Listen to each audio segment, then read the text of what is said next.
Okay, From fans, Fatima's pregnancy is getting seriously creepy, and I'm about to explain a theory that connects it to everything. Those disturbing dreams, that rotten food, and those mysterious symbols, it's all pointing towards a terrifying transformation, and a new villain might be pulling the strings. Welcome to this video, my name is Christian from Premiere, and let's begin. Before we dive into those theories, let's talk about some seriously creepy folklore, because I think is the key to understanding what's going on with Fatima. We're going to explore 3 Japanese myths, the Aoniobo, the Ame Onna, and the Ubume, and you'll be surprised how much they connect to From Season 3. So first up, we got the Aoniobo. She's this terrifying ogre-like spirit dressed in kimonos who waits in abandoned houses for a visitor who will never arrive. She's a twisted version of that traditional image of the patient wife. And I feel like Fatima's storyline is mirroring that same sense, that waiting for a future that might not happen. And remember that scene where Fatima's pulling out that loose tooth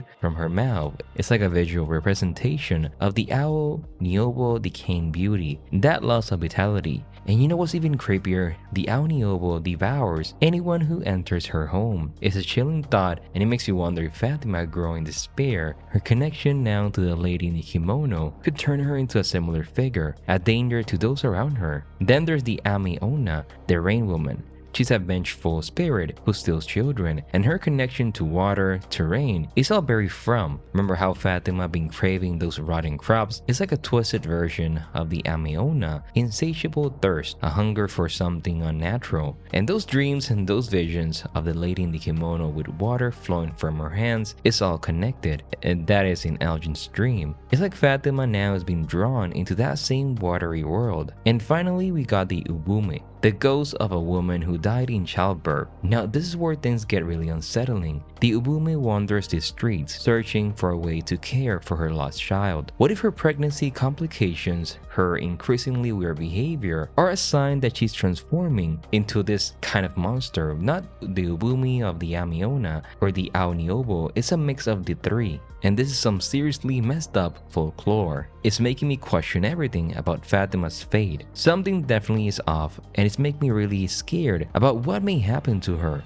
We see her struggling with those pregnancy complications. It's like her body is rejecting this new life, this supposed miracle. It's like the town influence is twisting her, changing her into something other. Now remember how she was told she cannot have children? This pregnancy was supposed to be a symbol of hope, a new beginning. It's like the nightmare is using her pregnancy, feeding off that life force, that vulnerability to create something monstrous. And this, my friends, is where theories get really wild. The way I see it is maybe that Fatima's baby is going to be a kekai, and she's transforming into an Aoniobo. One of the diet is rotten leftover food or humans, so it's connecting. And the Ame Onna is something that Elgin has been seeing. Maybe he has to stop her from escaping or stop Fatima from becoming this. But we have these 2 lines of Japanese folklore. But let's go back to Elgin's arrival. That day when he arrived, it was raining, so maybe a clue. During this, he had a nightmare of the place where he has been asking Fatima to take him to see the water. This is the first connection between Fatima, water, and Elgin. Moving into the scene where Elgin has been dreaming of this monster trying to drown him. The first confirmation that this monster has connection to A, water, and B, Elgin. Then in episode 9, we have Elgin, Tilly, and Fatima. And Elgin was surprised about her pregnancy, and Tilly knew about this before anyone else. She even used 4 and 7, that numbers that repeat a lot. So you're starting to see the bigger picture. But let's get into those theories, because Fatima's storyline is taking a really dark turn. And it's like the writers are messing with our minds. We have explored those Japanese folklore, the connections to the Ame Onna, the Aoniobo, the Ubume, and they are creepy as hell. But here's the thing. I've been seeing a blend of those 2 myths or twists, being a twisted hybrid that's unique to Fromville. Fatima's pregnancy, her grief, Elgin's connection to the lady in the kimono, it's all creating a transformation, a descent into darkness. Now remember that scene where she's eating those rotten crops? It's not just about the craving, it's the symbol of the town's corruption, the way it's manipulating her and even her needs. And Elgin with his visions of the lady in the kimono, what if all of this three things is connected somehow. And moving into those paintings with Miranda, we see a woman like holding into her stomach, maybe like a baby. And you know what else is seriously creepy? Those paintings Miranda made before she arrived in Fromville. They're not just random images, they're clues. They're a window into the town's dark, and also they're connected to Fatima's story, to Tabitha's story, and now even to Jade. That man in yellow looks like he's a symbol, a motif that's popping up now everywhere. We see him in the paintings, and yellow drips into other paintings as well. So why yellow? I feel like he's the big bad, and the logo of the moving company is also yellow. So then there's the shadowy figure in the paintings. We see it here, and we see it also here. And I think this is where things get really wild. Remember how Boyd said those caves are where the monsters sleep? What if that shadowy figure is the nightmare? The entity that controls the town? We see it in the caves. And those people arriving by boat, they're like the first settlers, the pilgrims who stumble into this valley, unaware of the darkness that await them. And that image of the two men in a ruin that looks like a portal is like a doorway into another dimension, another time. Maybe this is how people arrive in Fromville, how they're drawn into the town. And then let's talk about those numbers, because they're driving me crazy. 4 and 7, they are literally everywhere. It's like the writers are sending us a secret message. Tabitha's hospital room is 225. 2 plus 2 is equals 4, and 2 plus 5 is 7, which is 47. Just like the radio signal, and that's not all. Remember how Tilly, she also mentions having 4 children and 7 grandchildren. And those 7 stones, those 7 children in the caves, it's the same children that Tabitha saw. It's all connected. Maybe it's a pattern, a code that we need to crack. Maybe it's how people are selected with the number 4 and 7. Like I have 4 cars and 7 tomatoes. I don't know, it's an example, but you get the point. So what do I think all this means? Well, I have no idea, because I'm starting to think that those numbers are not just clues, they're like a trigger, a way for the town entity to manipulate events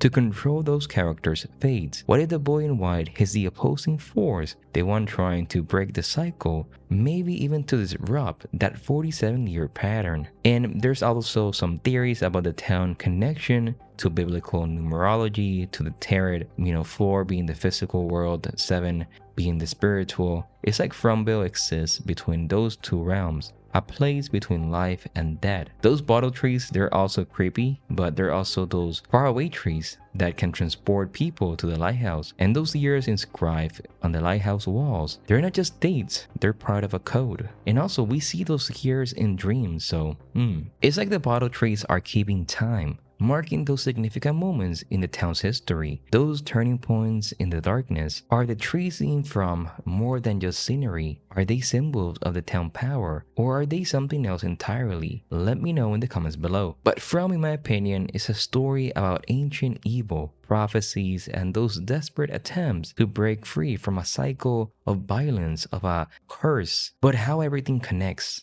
That's the million-dollar question, isn't it? The complete story is what keeps us watching the series and keep us all hooked. Based on the clues we have seen so far, it's a possible interpretation of the overarching connections. The story begins long before the current inhabitants of Fromville arrive. It started with those early settlers, perhaps even earlier based on those dates in the lighthouse and the paintings. They stumble upon this place, this nightmare, perhaps unleashing it or triggering a cycle of events. It's not just about those nighttime monsters. It's a force that manipulates time, dreams, and perceptions. It feeds off despair and uses hope as a weapon. There's also a cycle, a pattern that repeats over time, marked maybe by those 47 years in the lighthouse. Each cycle involves a chosen one, someone drawn to Fromville, often through premonitions or visions, who is tasked with freeing the children in the tower. Victor's mother Miranda was one in 1978. Tabitha might be another. The children are a key element. They seem to be trapped in a timeless realm, tied to Fromville's power, and the nightmare used them in some way. The chanting of Ankui, the images of them in the paintings,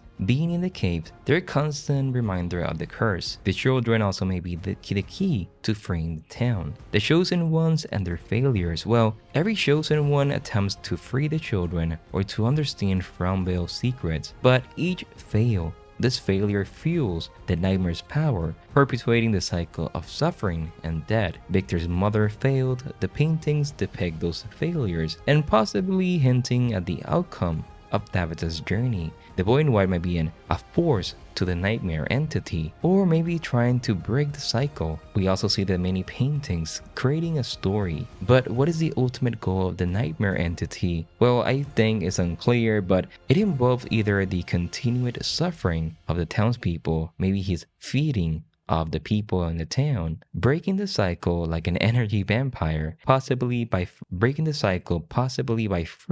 the children. This might be the only way to stop it. Remember that Jade saw the symbol? Well, I think that is the nightmare's power in a symbol, maybe pushing people to do something and consuming them, like what happened with Christopher. Now Jade is seeing a dark ritual with a man drinking from a skull. I think this is what happened many years ago that created everything, and by doing so they're understanding the full story of events. I cannot wait for the story to come together because it feels so incredible. But what do you think is happening with Fatima? What are your thoughts on the pilgrims and so on? Leave it in the comments below. Thank you so much for the support on this Christian Fromville premiere, and I will see you in the next one. Bye bye, everyone.